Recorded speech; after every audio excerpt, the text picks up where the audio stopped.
জাতীয় দলের ক্রিকেটারদের ম্যাচের পরিস্থিতি বোঝার ঘাটতি আছে স্বীকার করেছেন সিনিয়র সহকারী কোচ সালাউদ্দিন। মানসিকতার পাশাপাশি টেকনিক্যালও ভুল আছে স্বীকার করেছেন তিনি। সিলেট থেকে আশিক রুদ্রের আরও একটি রিপোর্ট।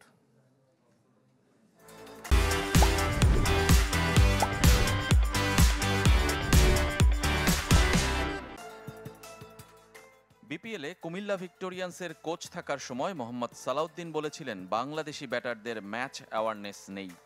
সময়ের পরিবর্তনে এখন তিনি টাইগারদের সিনিয়র সহকারী কোচ, এখনও সেটাই মানেন। এই জায়গাগুলো আমাদের খুব তাড়াতাড়ি ছেলেদের বুঝতে হবে যে কীভাবে আসলে রুটিনটা করতে হয়, কীভাবে প্রতিটা বল ফেস করার আগে যে কীভাবে যে রুটিনটা থাকা দরকার সেই রুটিনটা আসলে কীভাবে করতে হবে। আমি মনে হয় এটা খুব তাড়াতাড়ি হয়তো আমরা দ্রুত এটার চেষ্টা করবো। কিন্তু এমন হতশ্রী ব্যাটিংয়ের ব্যাখ্যা কি? নাজমুল শান্ত, মুমিনুল, মুশফিক, মিরাজ কিংবা জাকের আলী প্রত্যেকেই উইকেট বিলিয়ে এসেছেন। মানসিকতার পাশাপাশি ক্রিকেটারদের টেকনিক্যাল ভুলও স্বীকার করছেন সালাউদ্দিন।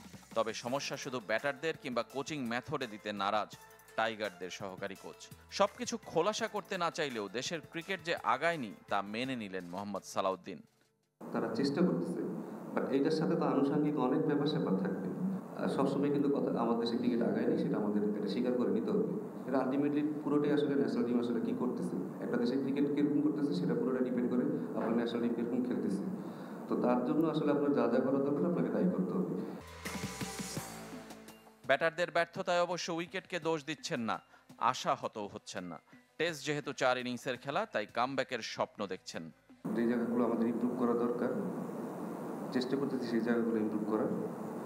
বাট আমি মনে করি আজকে ব্যাটিংটা আমাদের ভালো হয়নি, বোলিংও ভালো হয়নি।